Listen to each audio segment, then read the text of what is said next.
Hi friends, welcome to Physiodemic. In this video, I will tell you about the cervicobrachydactylia and its treatment, etiology, and clinical features of the cervical brachydactylia. So let's begin. So cervicobrachydactylia is a term describe pain and stiffness of the cervical spine with symptoms in the shoulder girdle and upper extremity. So it can be also associated with tingling, numbness, and discomfort in upper arm, upper back, and upper chest area with or without associated with headaches. So it also refers to a cervical syndromes with pain radiating to the upper extremity. So it is also called as lower cervical syndromes. So mostly the etiology are the tasks that requires holding the same neck position for a long period of times are provocative, and the persons computer professionals, those who do repetitive tasks on the computers, and the peoples like moving the manipulating objects, lifting or heavy workers are more prone for these cervicobrachydactylia syndromes. Now I will tell you about the clinical feature of cervicobrachydactylia. Patients complain pain, tingling, and sensory disturbance, loss of motor skill in arms, hand, finger, loss of muscles power, heaviness and numbness of the upper extremity. So pain increases by activity and relief by rest. And sometimes patient complain heavy headache also. Now I will tell you about the diagnosis of cervicobrachial syndromes. So how to diagnose this case? So generally when the patients come to the clinics, so X-ray is prescribed. Okay, and X-ray helps to rule out the first rib abnormality or presence of any accessory rib. Okay, and MRI and CT scan is also prescribed in few patients to evaluate the spinal injury and any other associated pathology of the cervical spines. And sometimes also angiography is also advised to the patients, and which helps to rule out the any vascular injury or any other associated vascular pathology. And also sometimes the EMG is also prescribed. Okay, so the EMG helps to rule out the any neural tissue associated pathology or any nerve damage. So now I'll tell you about the physical examination finding for the cervicobrachial syndromes. So in patients, we get stiffness with limited range of motions of cervical spines. So basically the limited range of motions is in the extension side, the extension of the cervical spines. So also in postural observations, we do get poor postures and rounded shoulders, step, stoop, head and neck positions. And also the pain of the patients increases whenever the patient try to raise the arm. Okay, and in observations we do get finds asymmetry of the upper chest and clavicle area. And also therapist also does physical test to reproduce the symptoms of the patients, and these tests are addition test and elevated arm test, upper limb tension test, and spalling test. Okay, to know the actual pathology behind the patient's problem. Now I'll tell you about the medical management of cervicobrachial syndrome.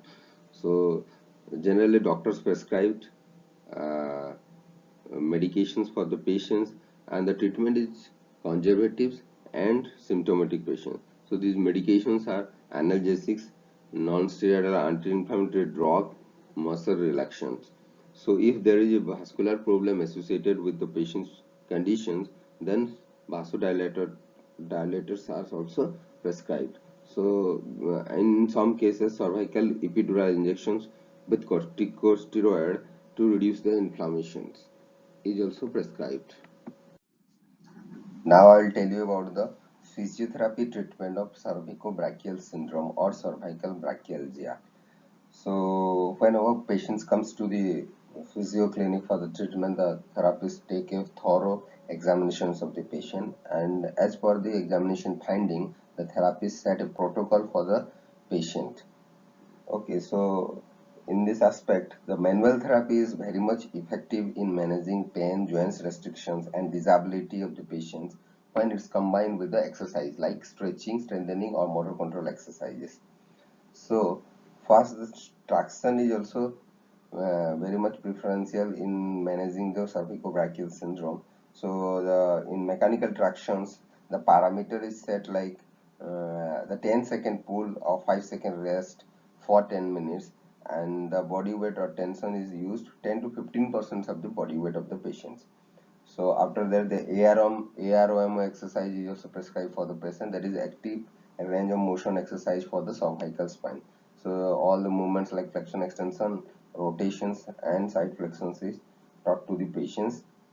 Okay, then the stretching exercises like therapist first evaluate which are the muscles tight in the cervical area like upper trapezius, levator scapulae, or pectoral muscles, and all the stretching exercises of the individual muscle is taught to the patients, and also the patient is asked to continue at home. Then second is the isometric neck strengthening exercises. These are the exercises taught to the patient. The patient has to do these exercises 10 to 20 repetitions per day. So the strengthening exercises for side flexors and the retractors and rotators. Then the exercises like mobilization exercises, spinal mobilization techniques, that is a manual therapy technique, and in this aspect the C3 to C7 central vertebral pressure and PA pressures is very much effective. So study shows that central vertebral PA pressures is very much effective. The other techniques are used like this is a tense is used, and when the patient will have the complaints of radiating pains or any localized pain, tense is effective to reduce the pains. Then this is hot water fomentations or hot water pack compressions, this to reduce the muscle spasms and the inflammations of the patients of particular that localized area.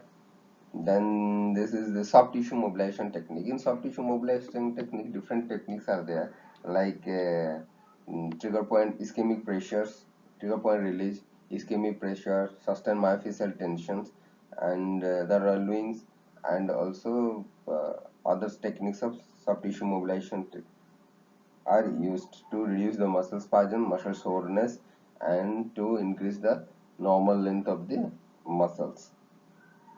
Then the motor control exercise is also taught to the patient to strengthen the deep neck cervical flexors. So patient has to lie down on the supine lying position.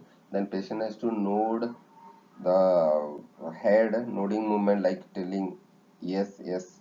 And in that while performing these exercises, patient has to palpate the superficial neck flexors muscles, okay, and not to contract the superficial neck muscle while performing these exercises.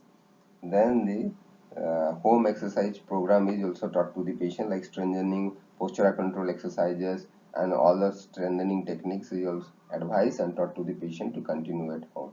So these were all about the physiotherapy treatment techniques available for the cervicobrachial syndrome. So thanks for watching this video, and stay tuned to the Physiodemic for further new updates. Thank you so much.